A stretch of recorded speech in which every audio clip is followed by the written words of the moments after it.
políticos que allí iban, una supuesta simpatía por el caritativo Andrés Hurtado Chibolín. Soy Fernando Vivas y esto es Nunca es Tarde.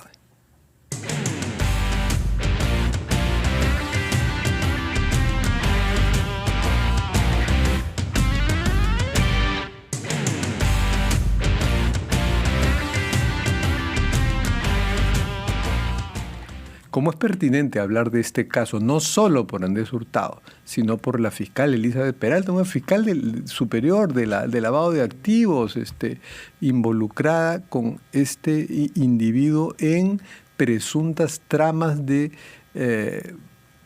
cobrar coimas para hacerle favores a empresarios que tenían lingotes de oro incautados y para abrirle procesos de lavado de activos a su competencia. O sea no solo cobrar para salvarte, archivarte una investigación, sino para abrirle otra a tu competidor. O sea, ese nivel de delitos, ese nivel de tramas se cocinaban entre estos personajes.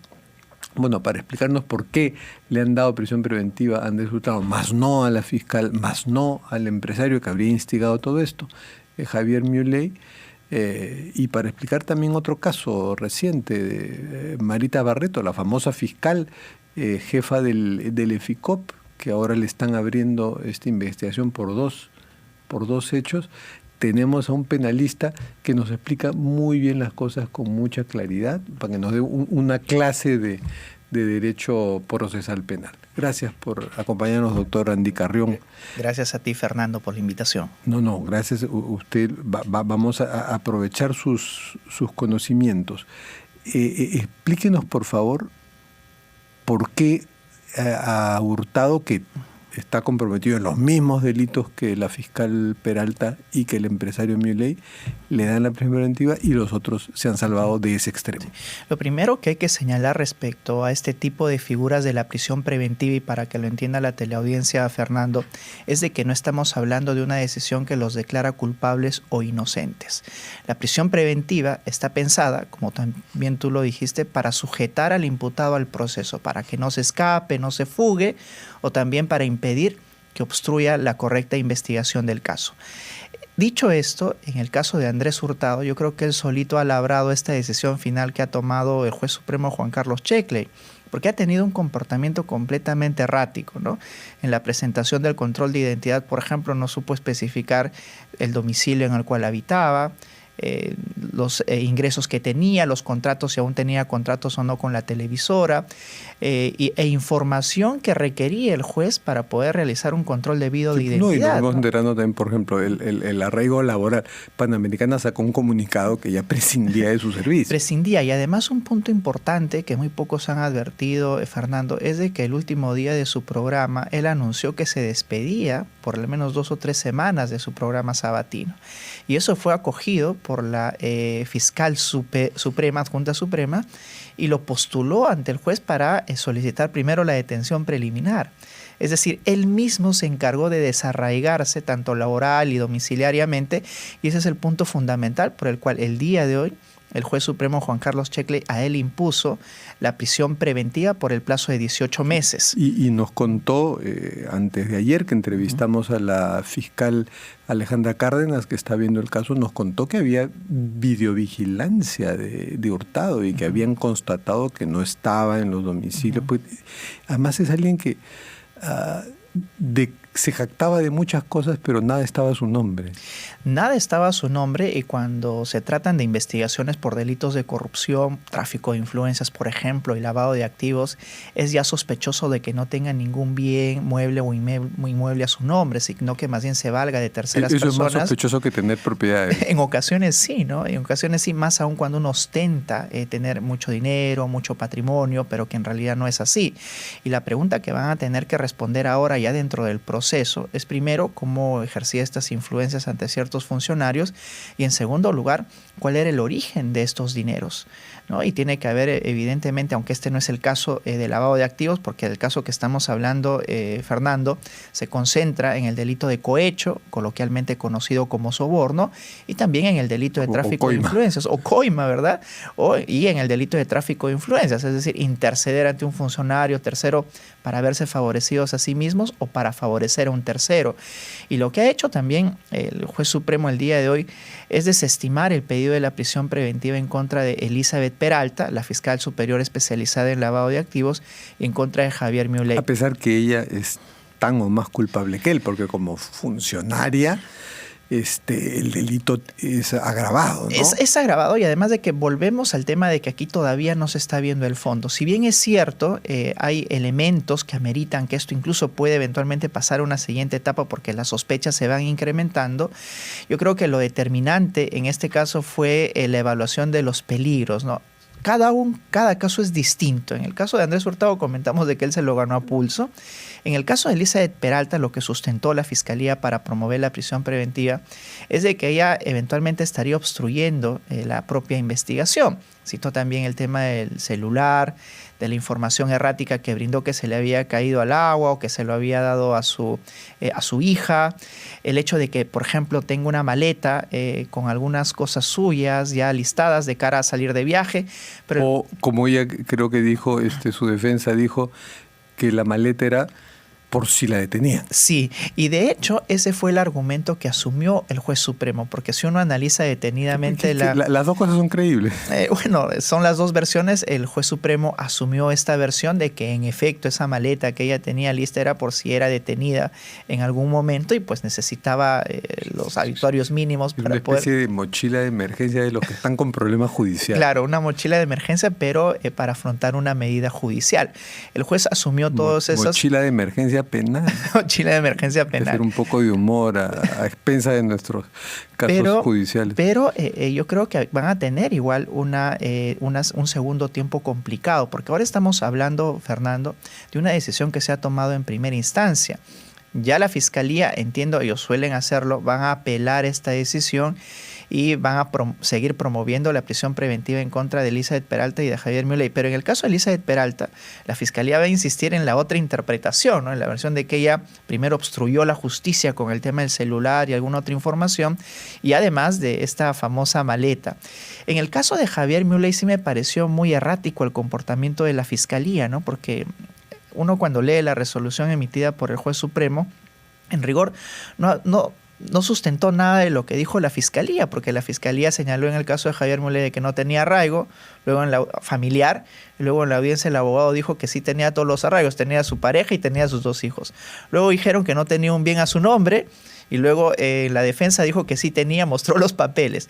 Y finalmente, esto es la cereza del pastel, Fernando, para sustentar el peligro de fuga, lo que hizo en el caso de Javier Milei la Fiscalía es copiar y pegar ese mismo apartado que sustentó para el peligro de fuga de Pedro Castillo. En el apartado mismo se lee, por supuesto, se lee de que Javier Milei es un plagio, Fernando. Y yo creo que no se puede permitir a un funcionario público copiar y pegar en un pedido tan serio como una prisión preventiva. Tú quieres mandar a alguien preso. Y de hecho eso fue advertido por muchos periodistas que accedieron a este requerimiento, y se lee claramente de que él y su familia estarían camino a la Embajada de México y que tratarían de resguardarse en otro país. Y eso jamás sucedió. De hecho, en la audiencia también la defensa propia de Javier Milei lo advirtió. Entonces, yo creo que en el caso de Javier Milei... O sea, quedaban rastros de esa redacción como si Milei se fuese a México. Explícitamente en el documento. Por eso Fernando, está claro que era un plagio lo de Castillo. Era un plagio, ¿no? Tomaron... y hay que analizar más seriamente un pedido. Desprolijidad, ¿no? Y estamos hablando, Fernando, de un pedido de prisión preventiva. O sea, tú no puedes mandar preso a alguien copiando y pegando algo. Así es que yo creo que ese caso también va a tener que ser discutido en una segunda instancia, pero entonces, digamos, el juez tenía ahí un pedido débil. Pues, un pedido muy débil, al menos respecto a Javier Milei. Lo que hizo fue, le clavo $1 millón, claro, que para Milei no será mucho. Bueno, la defensa entiendo que claro que esto lo van a impugnar, porque en el caso de Elizabeth Peralta fueron, si no me equivoco, 30,000 soles. ¿Cuántos lingotes de oro serán un millón de soles? Eso es algo que habría que preguntarle exactamente al empresario. Pero yo creo que sí fue prolijo en el tema de Andrés Hurtado, porque él mismo lo labró, y no tanto en el caso de Elizabeth Peralta, que va a discutirse. Me provoca preguntarle lo siguiente. Si todos los hechos se prueban al final del juicio, ya olvidémonos de la prisión preventiva, digamos que ya llegamos a la fase de acusación, juicio oral, al final del juicio. Si todo lo que se imputa ahora, los 3 hechos, se probaran, quien más pena recibiría es Elizabeth Peralta, porque sería por funcionario es agravado. Sí, porque siempre cuando uno es funcionario público y toma, digamos, decisiones incluso de interferir en procesos o traficar influencias, siempre se les aplica el tipo agravado. Ello no significa de que Andrés Hurtado también vaya a recibir una pena alta, pero el tema de ejercer la función pública, más aún siendo una fiscal superior especializada en lavado de activos, implica siempre un agravante adicional. Ahora, si tú te pones en ese escenario, Fernando, las penas también son bien altas, y no solo porque estamos hablando de esta carpeta que está en la Fiscalía, en la Corte. O sea, si la se prueba Suprema. todo, ¿cuál podría ser la pena? Bueno, estamos hablando de alrededor de 20 a 25 años, y eso que aún no estamos incorporando la otra investigación que está abierta por el delito de lavado de activos. Yo creo que esa sí sería una pena muy dura, sobre todo para Andrés Hurtado, porque Andrés Hurtado tiene una investigación en esta carpeta, en la Fiscalía Suprema, y otra en la Fiscalía de Lavado de Activos. Son penas muy altas, y es por eso que la Fiscalía, para legitimar mejor sus propuestas, sus solicitudes de prisiones preventivas o penas, Fernando, tiene que trabajar bien, ¿no? Tiene que trabajar con mayor prolijidad. ¿Cómo es posible que diga que Javier Milei no tiene hijas y luego el abogado diga que sí?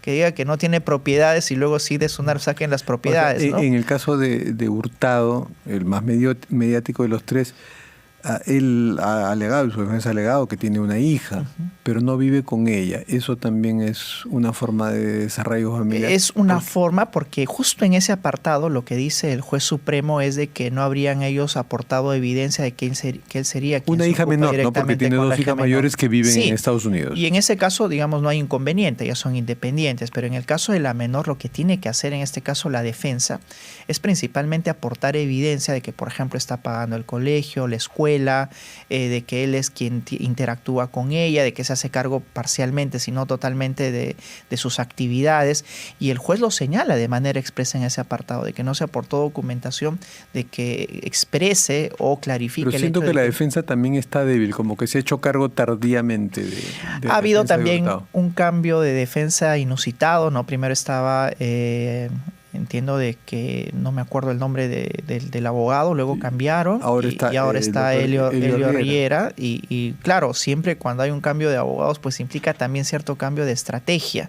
Julio Rodríguez, me parece. Julio Rodríguez, exactamente, estaba Julio Rodríguez, que suele venir acá, y el doctor Elio Riera también, que suele venir, pero más bien con otro caso célebre de Alberto Fujimori. Claro, y simplemente yo creo que eso también ha jugado en contra del propio Andrés Hurtado, ¿no? Porque básicamente lo que al inicio hizo la Fiscalía, Fernando, y esto hay que señalarlo, es tomar toda la declaración de Ana Suicho. Eso lo tomó casi expresamente para disponer el inicio de diligencias.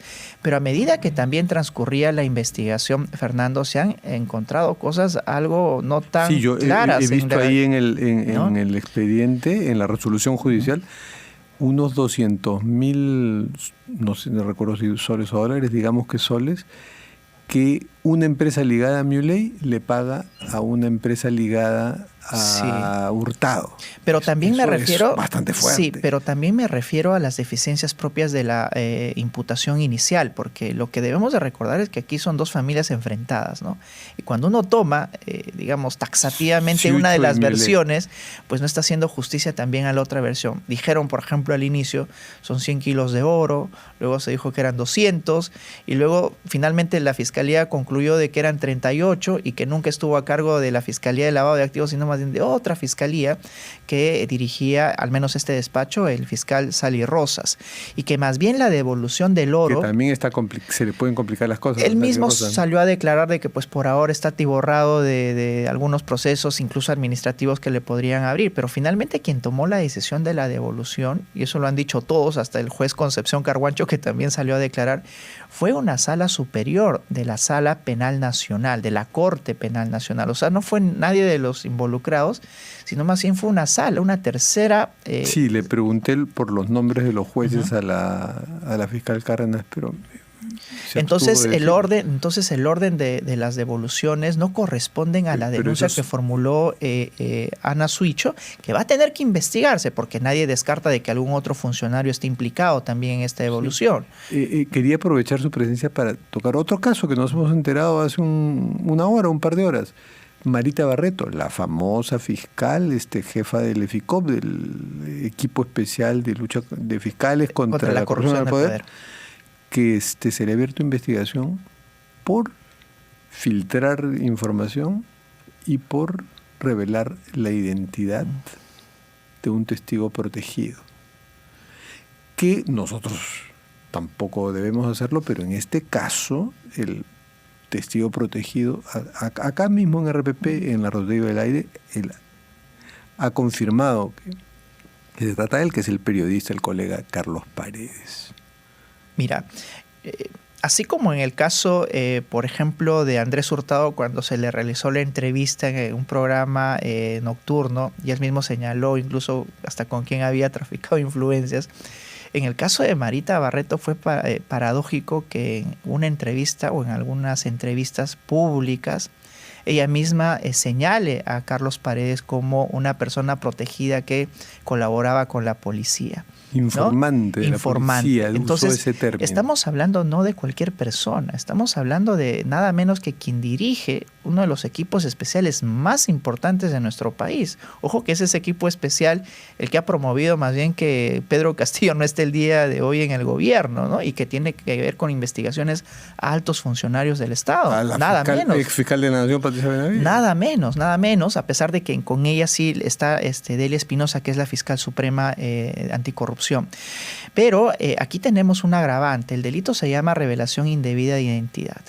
Cuando es cualquier persona, la pena puede ir desde 4 a 6 años, pero cuando se trata, Fernando, de una funcionaria pública que tiene bajo su cargo la custodia precisamente de esta información, el delito se agrava y puede llegar hasta los 7 años. Y lo peor de todo es de que no es un delito clandestino, que hayan filtrado y no se haya logrado identificar a la persona, sino que ella misma lo ha declarado. Y ha sido corroborado por, digamos, la persona a la que ella ha citado, ¿no? Porque el mismo Carlos Paredes, tú lo acabas de mencionar. Lo estamos citando, no lo estamos revelando. Sí, él mismo, en base a esa cita de Marita Barreto, él reconoció públicamente, aquí también en RPP, de que es un testigo protegido y que está colaborando con la policía con esa información. Entonces yo creo que el error ha sido garrafal por parte de la fiscal Marita Barreto, y que ha meritado, como tú señalaste, que la Fiscalía ya le abra una investigación. No solamente por estos hechos, sino también por hechos de filtrar información a también Carlos Paredes, que todo el mundo lo ha señalado de manera pública, ¿no? Y el abogado de Guillermo Bermejo, que se entiende que ese es el caso que ella ha filtrado, pues también ya la ha denunciado, y eso motivó a que se le abra también rápidamente. La reacción ha sido el día de hoy, ¿no? Entiendo de que no sé si ayer habrá ingresado formalmente por mesa de partes, pero ya el día de hoy se le ha abierto también una investigación en contra de Marita Barreto. Es evidente que todavía falta mucho por investigar, pero yo creo que el principal inconveniente que va a enfrentar en adelante la fiscal Marita Barreto es contradecir sus propios dichos, ¿no? ¿Cómo lo va a hacer? Y eso es complicado, ¿no? Porque si el mismo citado, para hablar en términos muy técnicos, Carlos Paredes ha dicho que en efecto lo que ha dicho Marita Barreto es cierto, yo soy testigo protegido, pues como que hay un cruce de los principales implicados, ¿no? Pero es más, ya ha sido citado, el mismo Carlos Paredes ha sido citado a la Fiscalía Suprema, ¿verdad? Él va a tener que dar su versión de los hechos, la misma fiscal Marita Barreto, esta vez ya no a la prensa. Por cierto, tengo que decir como periodista que llama la atención que Carlos Paredes, colega con el que tengo muy buena relación, pero se habría excedido pues al revelar que alguien ha podido ser su fuente, ¿no? Y además de que hay una reacción temporalmente hablando que él mismo señaló en el programa, ¿no? Proteger a las fuentes. Claro, y él mismo señaló, porque esa pregunta se la formularon, él, ¿por qué ahora precisamente revelas, ¿no?, la identidad de la persona que te ha filtrado esta información o algunos otros datos? Y pues claro, tiene relación con un muñeco, dijo él, que le estaba armando Marita Barreto. Entonces, en este enfrentamiento, ambos van a, entiendo, salir perjudicados, pero por ahora ya se le abrió una investigación a Marita Barreto. Y estamos hablando de una funcionaria pública muy importante, Fernando, y que tiene que mantener todo el tiempo el temple, ¿no? Son funcionarios quienes están a prueba siempre por críticas de periodistas, de la propia población, etcétera, ¿no? Pero ese es su trabajo. Ahora, los temas personales que se están difundiendo también en algunos informes o dominicales, eso yo creo que sí no debería ser materia de análisis en lo absoluto. Y eso es lo que ¿no?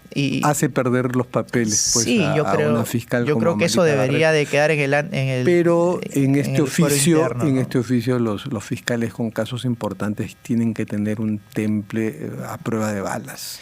Y yo creo que ella misma ha demostrado no tenerlo, y ese es el principal inconveniente de alguien que tiene mucho poder, porque digámoslo así, el día de hoy, Fernando, los fiscales han ganado muchísimo poder, tienen la capacidad de con sus investigaciones cuestionar a un funcionario que derive incluso en su destitución, inhabilitación, etcétera, ¿no? Bueno, entonces, las instituciones y la ley son más importantes que las personas, en este caso, mismas. Y tienen que preservarse. Y eso es lo importante, porque también un funcionario público que aplica la ley con severidad tiene que ser un funcionario público objetivo, ¿no? Que no se deje llevar por estas intimidaciones, ¿verdad? O algunas imputaciones que son falsas. Para eso uno también tiene la posibilidad de realizar sus propias denuncias en los canales que corresponden, ¿no? Pero eso no se ha seguido en este caso. Muchísimas gracias, doctor Andy Carrión, por la claridad Fernando, de sus explicaciones. Ante casos bien complejos como los que hemos tratado. Terminamos con nuestras cartas sobre la mesa. ¿Puede, por favor, coger una carta? Veamos qué nos depara hoy. ¿Qué dice la carta? El Perú es un mendigo sentado en un banco de oro. Le tocó la famosa frase que se atribuye a Antonio Raimondi. Muchas gracias, doctor Carrión. La carta es un recuerdo del programa. Muy buenas noches. Y nos vemos dentro de una pausa con el congresista por Arequipa de Acción Popular, Edwin Martínez.